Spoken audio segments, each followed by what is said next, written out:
Ryoichi Kurokawa. C'était un des artistes audiovisuels que j'ai rencontré au Cimatics Festival. J'ai aussi parlé avec Chris de The Light Surgeons. Et allez, c'était vraiment super sympa. Donc, allez voir.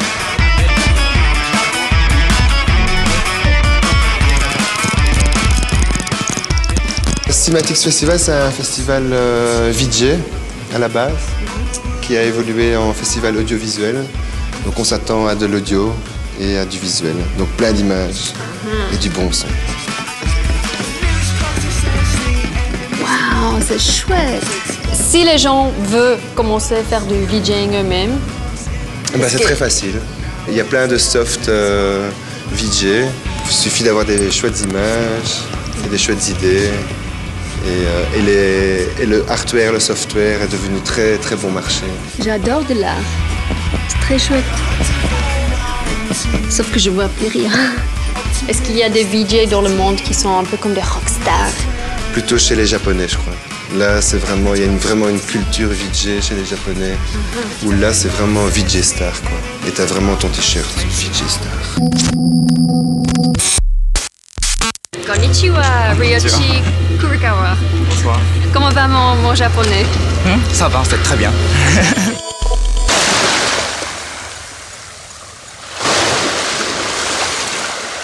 Est-ce que tu es un VJ? Non, je ne suis pas VJ. Je suis audiovisual artist. Donc, je fais l'image et aussi le son, la musique. Il n'y a pas beaucoup de différence entre l'image et le son parce que j'utilise ordinateur. Donc, c'est le data. Donc, tu utilises des ordinateurs et c'est la même data? Ouais.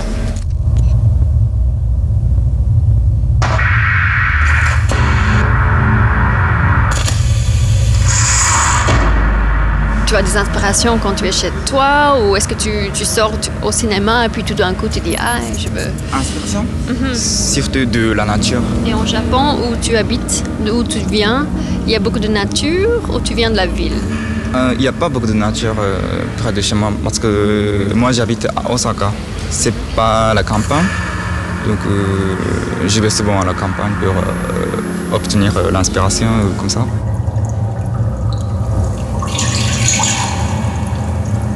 Une phrase en japonais, comment je peux dire l'internet c'est génial? Internet wa kakkoi. Internet wa kakkoi. Je l'ai dit bien?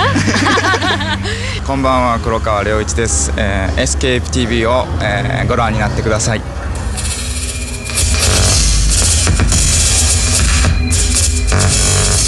My name's Chris. I'm the director of Light Surgeons, and I started about 10 years ago.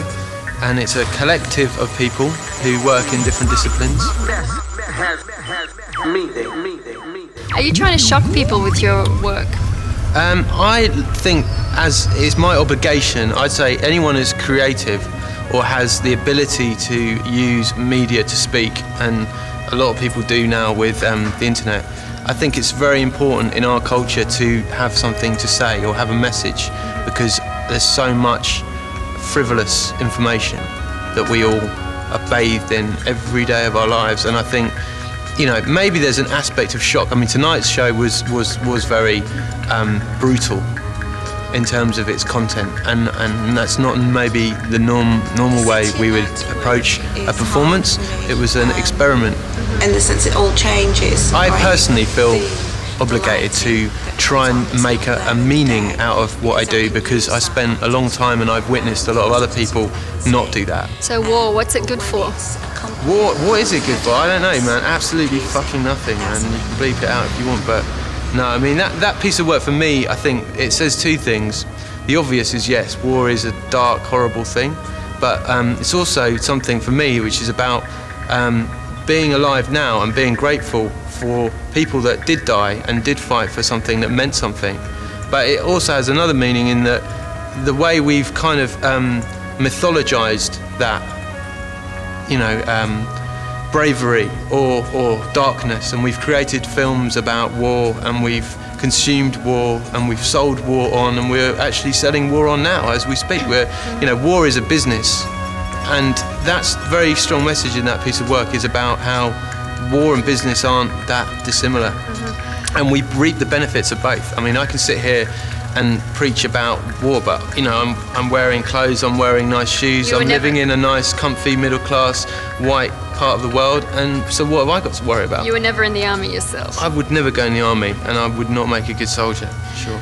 Everyone is guilty of being passive, because television and the media have, for like 50 years, been the thing that basically controls everyone and makes them want something or not want something or feel insecure about themselves. And it hasn't been a medium that really has a voice. And it hasn't been a medium that's been free and expressive. And music has. Music was cleverly kind of made into an industry maybe 50 years ago, and oh, what do you know, it's fucked. It's all going down the shitter and no one's making any money out of it. And as an art form, television, filmmaking, the internet is providing the new music, the new place for people to talk about things, to create songs, to describe and articulate what's going on in the world today. For me, VJing as a word is a misnomer, and it's basically a distraction, and it's something that has kind of fallen from the table of club culture. And to me, that's a kind of rotten apple. And I'd rather see people go out and just express themselves and not be worried about whether they're a VJ, a photographer, a filmmaker, a DJ, you know, bollocks. It's all the same thing. It's all the fucking same thing. Nova Scotia, St. John's in New Brunswick, Canada. I seen trees with highways going through them, man. But I missed a few states, man. But everyone, the laws are different and different, very different.